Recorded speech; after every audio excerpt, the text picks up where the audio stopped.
Dah. Shalom, Bapak Ibu Saudara, apa kabar? Kabar baik semua ya, puji Tuhan. Hari ini saya ada di Dusun Semalang. Dusun Semalang ini masuk Kecamatan Kaloran, ya, masuk Kecamatan Kaloran, Kabupaten Temanggung. Ini di sini ada gereja, satu gereja kecil di sini, dan juga di sini banyak anak Tuhan. Saya datang di tempatnya Simbo. Simbo siapa namanya, Mbok? Simbo Dremi namanya. Simbo ini anak ceweknya cantik-cantik banyak. Salah satunya yang ini yang direbus matahari. Tiap hari dia di kebun sampai jadi hitam gitu. Dulu saya ketemu belum sehitam ini. Kasihan dia tiap hari berjuang di kebun itu, puji Tuhan, untuk hidupnya dia sama Simbo, ya, demi dia dan Simbo. Nah, ini Mbak Yunya juga salah satu yang baju hijau, itu adalah Mbak kakaknya. Kemudian ini ibu gembalanya yang baju merah bata, itu ibu gembalanya, Ibu Esther, dan istri dari Pak Pendeta Sebelun. Nah, kalau yang ini teman saya yang teman SMA yang sudah lama banget nggak ketemu, sekitar 43 tahun, baru kita ketemu, baru 2 hari ini, baru jalan bareng gitu ya. Saya sengaja ngajak pelayanan saya supaya tahu seperti apa pelayanan saya. Puji Tuhan dia ikut sampai di sini. Ini ngomong-ngomong, kita nih mau cerita. Saya karena ada satu kejadian yang membuat ganjalan di hati saya ya. Kebetulan ponaan dari mereka ini, dari Bu Esther dan Bu siapa namanya dari sebut tadi? Sutina. Bu Sutina atau cucu dari Mbok Dremi ini ada yang mengalami satu kejadian yang tidak enak buat keluarganya, yaitu waktu beberapa tahun yang lalu ya sempat, ya namanya anak muda ya, saat itu mungkin anak ini, pemuda ini baru berusia sekitar 21 tahun ya Mbak, sekitar 21 tahun, dan berpacaran lah, ya namanya anak muda ya, berpacaran dan sering duduk-duduk di pinggir jalan, duduk sama cewek itu dan teman-temannya, ya namanya juga anak muda ya, duduk kumpul sama teman. Ternyata ada tetangga dari anak cewek ini, kebetulan cewek ini dari seberang gitu, dan sebenarnya dari keluarga cewek ini tidak ada masalah sebenarnya, tapi tetangganya yang memang membenci orang Kristen itu menjadikan masalah ini jadi sangat rumit. Dan akhirnya dari tetangga, bukan keluarga perempuan yang melaporkan ke polisi, tapi saya nggak tahu ini dikenakan pasal yang mana ya, karena tidak ada persetubuhan yang ditemukan gitu loh. Mereka tuh di pinggir jalan duduk, bisa diproses polisi sampai ke pengadilan ya, pengadilan Temanggung berarti dong. Sidang berapa kali? Nggak tahu, dari pihak keluarga nggak pernah ikut ya, nggak pernah ikut ya. Pernah ada yang ikut. Aduh kasihan. Sendiri. Jadi dia menghadapi sendiri ya. Anak ini harus menghadapi sendiri ya, tanpa pengacara. Jadi dia benar-benar sendiri, dan dia dengan lugunya menjawab aja apa yang dia alami gitu, apa yang dia alami ataupun melakukan. Ternyata jatuh hukuman berapa tahun? 5 tahun. Terus jatuh hukuman, masuk di penjara mana? Nusa Kambangan. Hah? Nusa Kambangan, bener Mbak? Iya. Apa mungkin dia udah membunuh kali? Dicampur sama itu orang narkotik. Apa dia narkoba? Enggak juga. Jadi dicampur kan. Apa dia membunuh? Enggak. Cuman kenalan aja sama cewek. Kenalan sama cewek, dihukum 5 tahun masuk penjara di Nusa Kambangan. Luar biasa pengadilan kita, negara kita ini loh. Aduh luar biasa. Aduh, karena dia orang Kristen dihukum kayak begitu. Mungkin ada yang Bapak Hotman Hotman Paris, hello Bapak Hotman, tolong dong ada yang bisa menyampaikan video ini sama Bapak Hotman, tuntut dong supaya menolong keluarga ini. Ini keluarga yang sangat miskin loh. Bapak Ibu bisa lihat saudara, lihat rumahnya Mbak, tolong di shoot, di video ini rumahnya. Supaya tahu bagaimana kondisi keluarga ini. Dan mereka juga bukan berarti diam ya. Karena mereka habis-habisan sampai bisa mengeluarkan dari keluarga tuh, mencoba ada orang yang membantu katanya mau menguruskan supaya anak ini tidak mendapat hukuman. Sampai mereka habis berapa? 35 juta. Keluarganya berusaha untuk menolong anak ini supaya tidak masuk penjara, ternyata tetap juga, bahkan 4 tahun dia harus jalani di Nusa Kambangan. Lucunya 5 tahun apa 4 tahun dia jalan? 5 tahun di Nusa Kambangan. Vonis 5 tahun. Vonis 5 tahun. Dia jalani berapa tahun? 4 tahun. 4 tahun di Nusa Kambangan dan terus dikeluarkan. Luar biasa. Yang harusnya 5 tahun dia jalani 4 tahun dan terus dikeluarkan. Ada potongan-potongan mungkin karena ada dia baik, dia tidak pernah melakukan kejahatan, terus paling muda, terus ya mungkin potongan juga hari raya, hari-hari raya, hari besar negara, hari kemerdekaan. Jadi dia jalani cuma 4 tahun. Tapi tolong dong demi keadilan, Bapak Hotman mungkin bisa menghubungi saya atau Bapak pengacara yang mana yang bisa menolong keluarga ini, kasihan dong. Karena anak ini sudah menjalani hukuman yang sebenarnya dia tidak melakukan kejahatan apapun. Tapi bisa terjadi seperti begini, ini luar biasa lah. Dusun ini dulunya juga dusun ini dusun yang sangat, gimana ya, saya mau bilang dusun yang sangat radikal dulunya. Karena sempat gereja ini sempat dirusak dan orang-orang Kristen di sini terancam, sempat terancam, dianiaya bahkan. Kakak saya diajar sampai 2 kali ya Bu, sampai 2 kali kakak saya diajar. Luar biasa, luar biasa sekali. Dan orang Kristen lari meninggalkan dusun ini. Semua orang Kristen, tidak ada yang tinggal di sini pada saat kejadian itu. Mereka lari semua meninggalkan dusun ini, entah ke tempat keluarganya yang di dusun-dusun lain, ada yang tinggal di kebun, pokoknya lari semua dari dusun.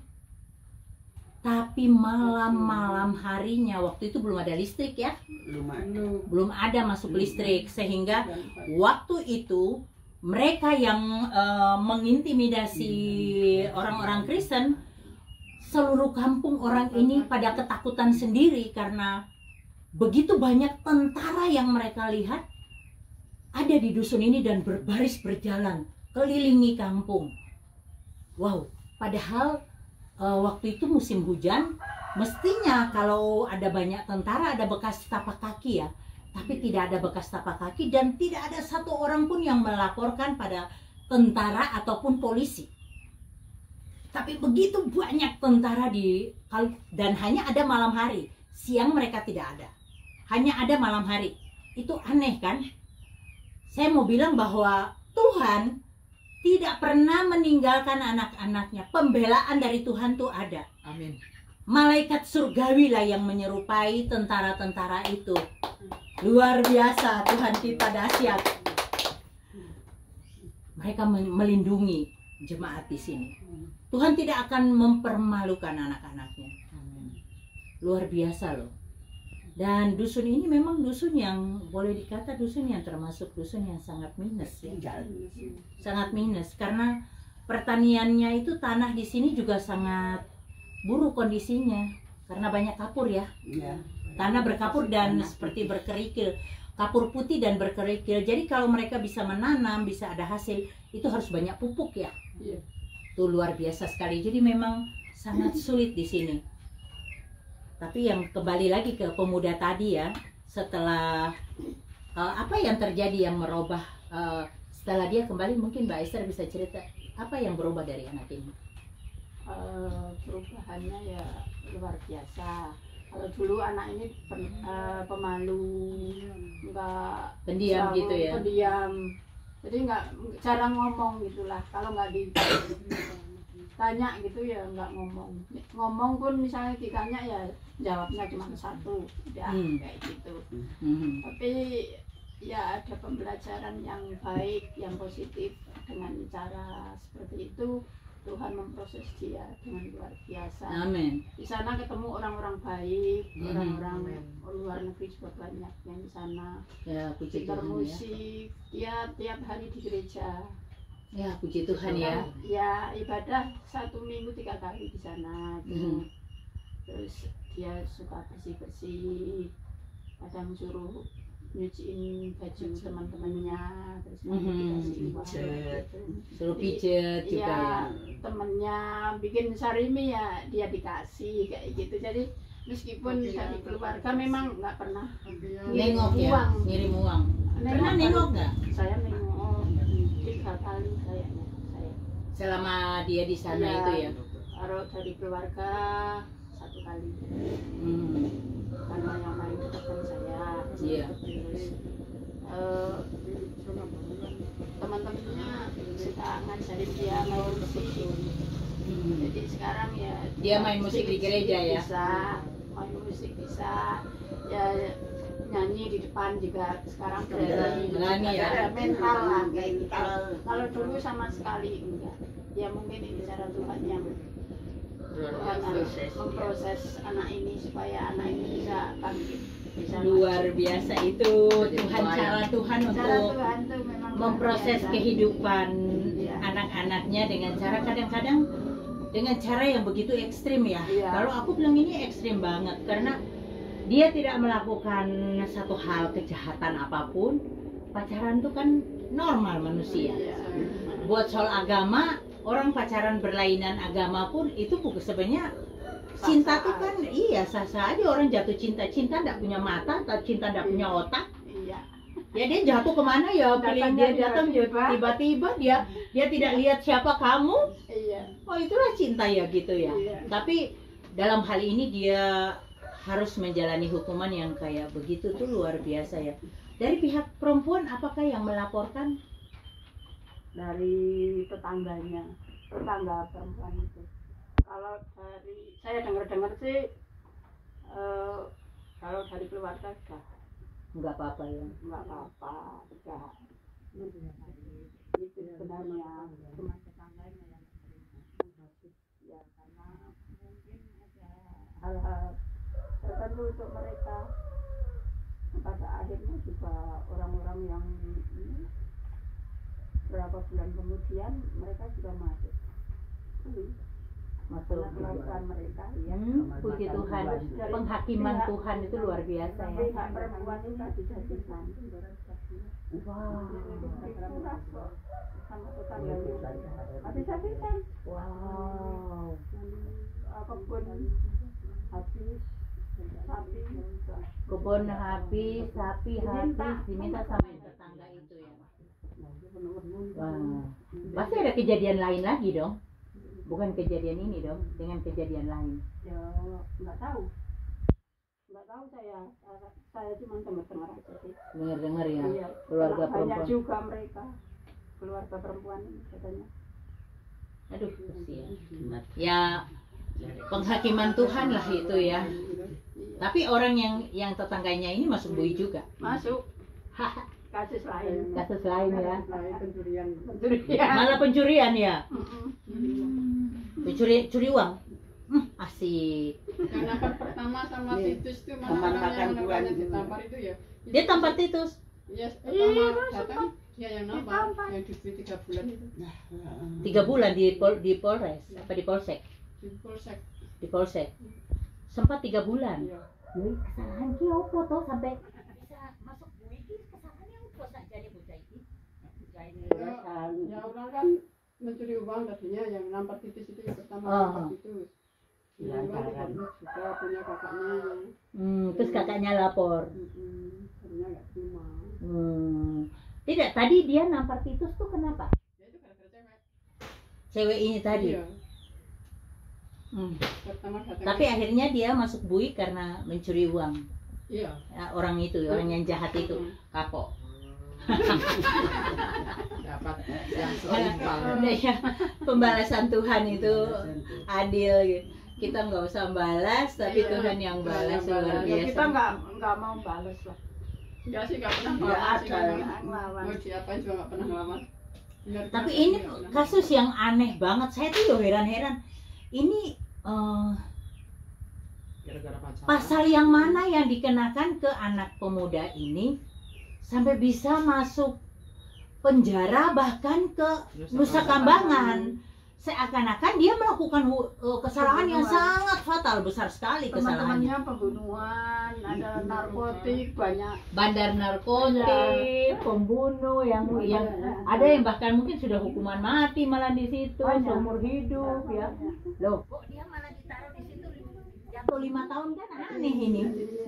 Anak tujuh, malah Saya aja sampai diketawain sama penjaga penyeberangan. Sama penjaga penyeberangan. Ya terus Kan tanya kasus apa Bu? Saya cerita gitu. Ketawa penjaganya, penjaga penyeberangan. Pas saya mau besok. ketawa dia. Iya. Pasti dia ketawa kok aneh itu loh. Ya, tinggal dinikahin aja kok sampai Iya, Nusa betul. Kambangan sih ngapain kayak gitu. Kan aneh itu ya, aneh. Jadi ini ada satu kejadian yang betul-betul aneh dan saya harap mungkin ada yang orang hukum, pengacara mungkin yang ingin membantu keluarga ini menuntut haknya pemuda ini. Bapak bisa hubungi saya. Kasihan banget keluarga ini sampai habis-habisan loh. Oke, mungkin itu aja sepenggal cerita dari seorang pemuda yang dijatuhi hukuman dengan hukuman yang sangat berat, dengan kesalahan yang tidak jelas. Puji Tuhan, dia sudah bisa keluar dari sana walaupun dia bisa menjalani hari-harinya sekarang dengan baik. Mungkin Bapak Ibu juga tadi seperti tadi melihat kondisi rumahnya Simbo, nih Simbo Deremi di sini. Beliau ini udah umur 84 dan kondisi 95. 95 tahun dan kondisi mata sudah tidak bisa melihat apa-apa lagi. Beliau sudah nggak bisa lihat apa-apa, tapi masih bisa mendengar dengan baik. Kondisi rumahnya seperti ini. Beliau dirawat sama putrinya, yaitu Mbak Esther ini yang di sampingnya. Jadi di sini tuh tinggal Simbo sama Mbak Esther. Nah, mungkin Bapak Ibu Saudara ingin membantu mereka, Bapak Ibu Saudara bisa kontak saya dan bisa transfer, karena kebetulan kami ada pelayanan renovasi gereja dan lain-lain. Bapak Ibu bisa kalau membantu ke gereja atau sekolah minggu atau pastori, Bapak Ibu bisa transfer ke nomor rekening yang paling atas. Tapi kalau untuk diakonia dan mungkin juga kita membantu mereka, nanti bisa kabari saya di WA saya, ini ditujukan untuk ini. Itu bisa di rekening yang nomor 2 ya, yang di bawah ini. WA saya seperti tadi saya sebutkan 081 225 198 945. Demikian Bapak Ibu Saudara, saya akhiri kesaksian dari keluarga pemuda yang luar biasa ini dengan inisial TT. Terima kasih banyak sudah menonton. Jangan lupa dibantu share. Mudah-mudahan ada seorang pengacara yang mungkin tergerak hatinya untuk membantu mereka di sini. Terima kasih banyak. Tuhan Yesus memberkati.